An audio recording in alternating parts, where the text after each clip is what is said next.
Kitab Amsal pasal 3 ayat 5 hingga ayat 8. Percayalah kepada Tuhan dengan segenap hatimu dan janganlah bersandar kepada pengertianmu sendiri. Akuilah Dia dalam segala lakumu, maka Ia akan meluruskan jalanmu. Janganlah engkau menganggap dirimu sendiri bijak, takutlah akan Tuhan dan jauhilah kejahatan. Itulah yang akan menyembuhkan tubuhmu dan menyegarkan tulang-tulangmu. Demikian jauh pembacaan firman Tuhan. Berbahagialah kita yang memeliharanya di dalam hati kita dan hidup kita. Terus terang saja, kita ini adalah orang-orang yang banyak pengalaman. Umur saudara dan saya sudah cukup besar untuk memiliki semua pengalaman. 20 tahun ke atas, 30 tahun ke atas, 40 tahun ke atas, 50 tahun ke atas, 60 tahun ke atas. Itu semua telah mengutip begitu banyak pengalaman-pengalaman indah dan skill-skill kehidupan yang hebat, bahkan hikmah-hikmah yang luar biasa. Itu membuat kita itu selalu bangga kepada diri kita bahwa kita ini mampu dalam banyak hal, teliti dalam banyak hal, bahkan kadang kita merasa hebat dalam banyak hal. Nah, semua pengalaman-pengalaman itu tentu terpuji dan indah semuanya. Tapi kadang kalau kita tidak hati-hati, maka kita cenderung lebih percaya kepada diri kita. Karena pengalaman-pengalaman yang telah kita lalui, skill-skill yang kita miliki, kemampuan-kemampuan hebat yang ada pada diri kita. Sehingga kita melupakan Tuhan di dalam kehidupan kita. Kita jarang sungguh-sungguh berhubungan dengan Tuhan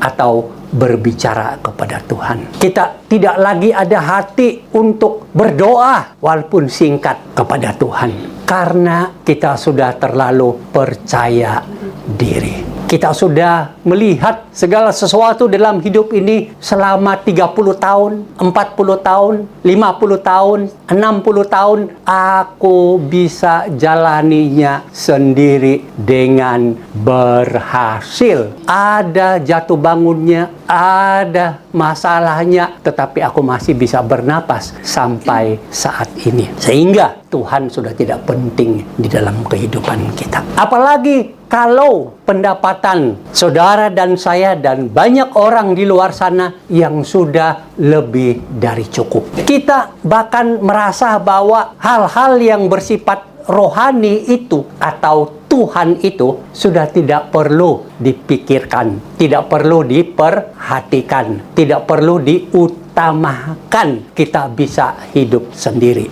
Inilah sebenarnya yang menjadi pencobaan terbesar di abad ini. Orang-orang yang hidup di dalam ekonomi yang hebat, teknologi yang hebat di Eropa sana, di Amerika sana, atau di Asia ini, yang menjadi fokus adalah diri sendiri. Yang menjadi fokus adalah menyanjung kemampuan masing-masing pribadi. Tuhan sudah tidak penting. Gereja sudah tidak penting. Bagi kita, orang-orang yang percaya kepada Tuhan, percaya kepada Tuhan Yesus Kristus, beriman sungguh kepada Tuhan, seharusnya kita tetap melihat Tuhan yang terutama. Dari segala yang ada di sekitar kita, bahkan di dunia ini, itu tidak ada apa-apanya dibandingkan Tuhan. Seharusnya hati kita seperti itu. Kerohanian kita yang bertumbuh, berkembang, berbuah lebat, seharusnya lebih peka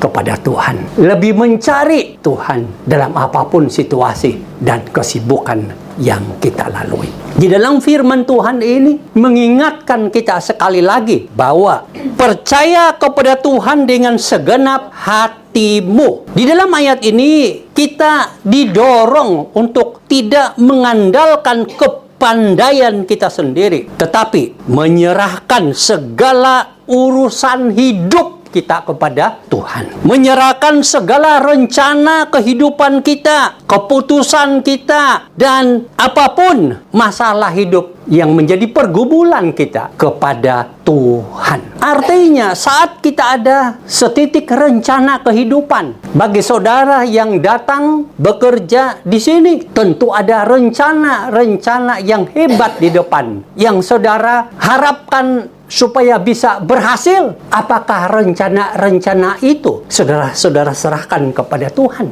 Apakah rencana-rencana itu setiap hari saudara bawa dan pasrahkan kepada Tuhan yang Maha Kuasa sebagai wujud iman percaya saudara kepadanya? Pikirkan itu. Jangan sampai hanya ada di otak kita bermain-main segala rencana dan tidak melibatkan Tuhan. Tuhan mau melakukan sesuatu yang terbaik di dalam hidupmu dan rencana-rencanamu. Berharap dan percayalah kepadanya. Di dalam ayat ini juga Tuhan mengajar kita supaya selalu meminta bimbingan dari Tuhan, pertolongan dari Tuhan dalam menghadapi apapun pergumulan hidup. Minta bimbingan Tuhan itu adalah iman kita sebagai orang percaya. Dalam apapun masalah yang kita hadapi, kita saat menghadapi masalah yang terkecil sekalipun, itu kita minta Tuhan membimbing kita supaya koneksi kita dengan Tuhan, online kita dengan Tuhan tidak akan putus atau hilang. Itu adalah jiwa kita sebagai orang-orang percaya. Jangan menunggu masalah besar yang saudara tidak bisa lagi hadapi dengan kekuatan, pengalaman hidup, kepintaran, kepandaian, baru saudara mencari Tuhan. Oh, aku sekarang ngerti bahwa hikmatku terbatas, aku tidak bisa, maka baru mencari Tuhan, baru ada doa-doa, itu pun terpaksa. Seharusnya dalam apapun situasi, masalah kecil, masalah menengah, masalah besar yang kita hadapi, entah itu berkaitan dengan urusan pekerjaan, urusan keluarga, urusan keuangan, kita minta Tuhan membimbing kita. Mungkin kebanyakan kegagalan yang dialami karena kita berpegang kepada pikiran dan kepintaran kita. Kita lupa, bahkan ada hati yang keras tidak mau meminta bimbingan dari Tuhan. Maka firman Tuhan ini benarlah. Percaya kepada Tuhan dengan segenap hatimu. Kita tidak henti-hentinya terus iman yang online kepada Tuhan di dalam apapun situasi yang kita hadapi. Kita percaya bahwa Tuhan memiliki rencana yang lebih baik, yang lebih indah dari segala rencana yang mungkin kita bisa pikirkan. Berdasarkan pengalaman, pendidikan, kita sudah di usia-usia yang hebat ini. Tapi sehebat apapun rencana manusia di luar Tuhan, itu tidak ada apa-apanya. Rencana Tuhan adalah yang terbaik, the best bagi kita. Karena itu kita mau mencari Dia, berhubungan dengan Dia, percaya kepada Dia segenap hal di dalam kehidupan kita, termasuk rencana, dan minta bimbingan darinya setiap saat. Itulah yang dimaksudkan kepercayaan kepada Tuhan dengan segenap hati kita. Yang kedua dikatakan, kenalilah Dia dengan segala, kenallah Dia dalam segala lakumu. Firman Tuhan ini mengajarkan kita bahwa seharusnya Tuhan adalah pusat dalam seluruh aspek kehidupan kita. Kecil, besar, dimanapun, siang dan malam, Tuhan adalah pusat dari kehidupan kita. Makanya Tuhan mendorong kita untuk mengenalnya. Tentu kita perlu banyak waktu untuk berdoa kepada Dia. Berdoa kepada Tuhan itu adalah pertemuan kudus dengan Tuhan. Berdoa kepada Tuhan itu adalah hati ke hati dengan Tuhan, pencipta langit, bumi, dan segala isinya. Tidak ada cara lain yang lebih indah bertemu Tuhan selain berdoa. Dan dimanapun saudara dan saya berdoa, Tuhan di situ mendengarkan kita, bersekutu dengan kita, dan memberkati kita. Bukankah ada pepatah yang mengatakan Tuhan itu sejauh doa? Mungkin kita berpikir di langit sana, di surga sana, jutaan kilometer jauhnya dalam kiraan cahaya matahari atau apa. Tapi sesungguhnya Tuhan itu begitu dekat dengan kita. Begitu engkau menutup matamu dan melipat tanganmu atau dalam apapun bentuk saudara berdoa, Anda sudah bertemu dan bersentuhan dengan Tuhan yang Maha Kuasa. Makanya kalau saudara mau cari Tuhan, mau menyentuh Tuhan, berdoa. Dimanapun saudara berada. Dalam perjalanan hati saudara berdoa, saudara bertemu dan bersekutu dengan Tuhan. Sebelum Anda tidur, Anda berdoa, Anda sedang bersekutu dan bertemu dengan Tuhan. Dalam apapun masalah pergumulan hidup, engkau berdoa, engkau sedang bersekutu dengan Tuhan. Maka cara yang bisa mendorong kita mengenal Tuhan dengan lebih dalam adalah berdoa kepada Dia. Dan itulah caranya kita bisa membawa Tuhan dalam semua aspek kehidupan kita. Dan kita mau supaya hidup kita ini bisa mengikuti apa yang Tuhan ajarkan. Bagaimana caranya? Yaitu saat kita merasa yakin Tuhan itu bersama-sama dengan kita. Bukankah firman Tuhan mengatakan bahwa Allah itu adalah Immanuel, Allah beserta kita?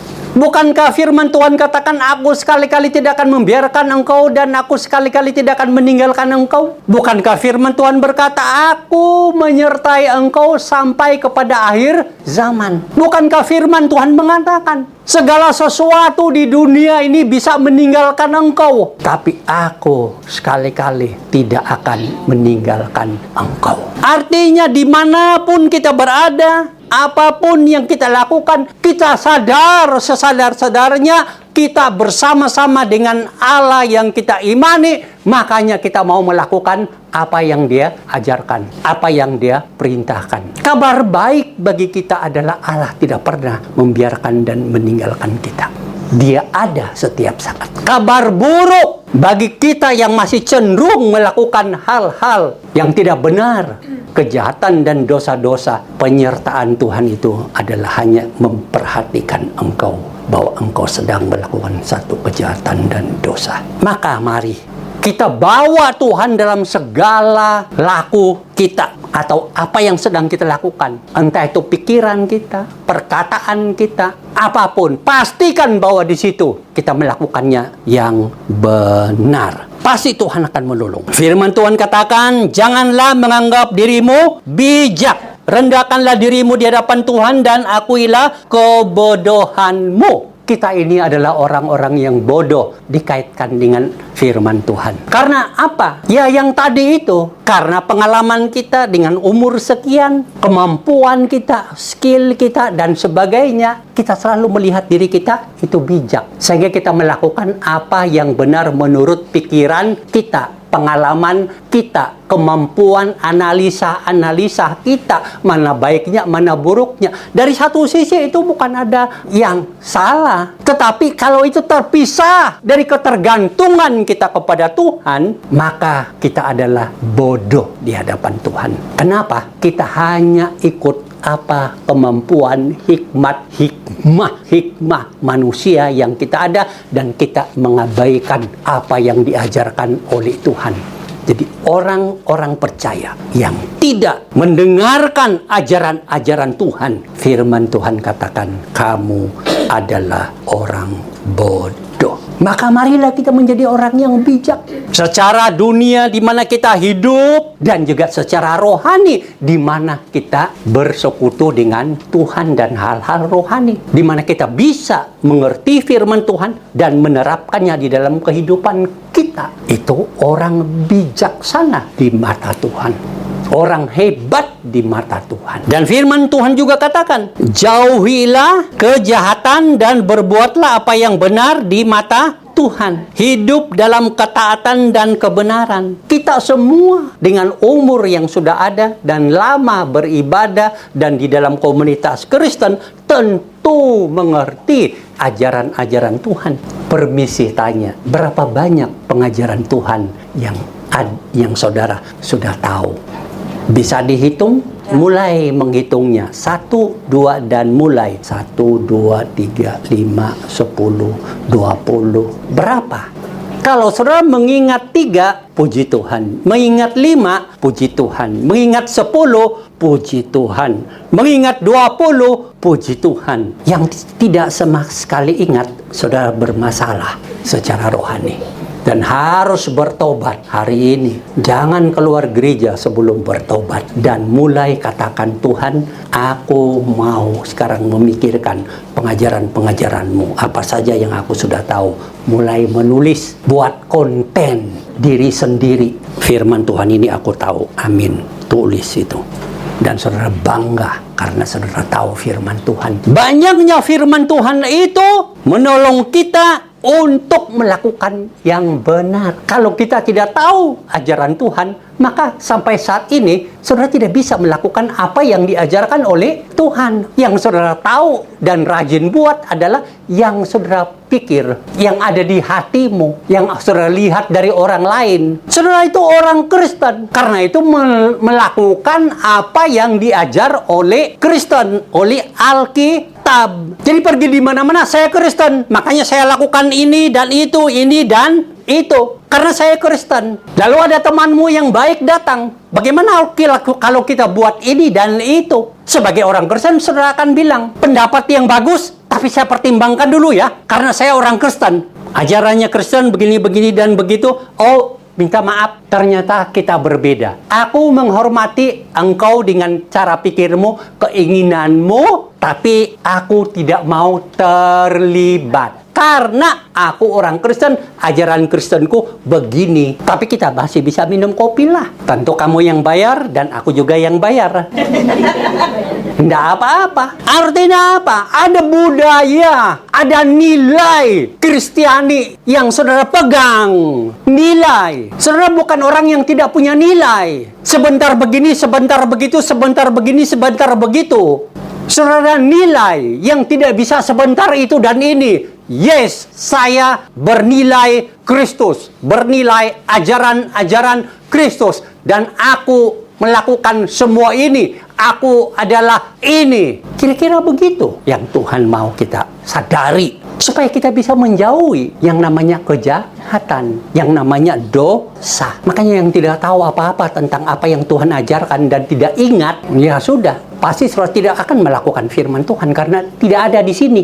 Tidak ada di sini. Makanya sebentar, minggu ini, ambil catatan saudara atau HP saudara, tulis atau rekam atau buat konten sendiri dengan diri sendiri. Inilah ajaran-ajaran firman Tuhan dari Tuhan Yesus yang saya tahu. Sebanyak yang saudara tahu. Kalau saudara masih tidak tahu, buka Alkitab. Lihat apa yang saudara tahu dan bertekad dalam hati saudara. Yes, inilah nilai-nilaiku dan aku akan mentaati ini. Pasti Tuhan akan menolong aku. Pasti aku bisa. Pasti ada Roh Allah, Roh Kudus yang menolong aku. Dan minggu depan saya lihat saudara pasti senyum-senyum kalau ke gereja. Kenapa? Hati itu damai gitu loh.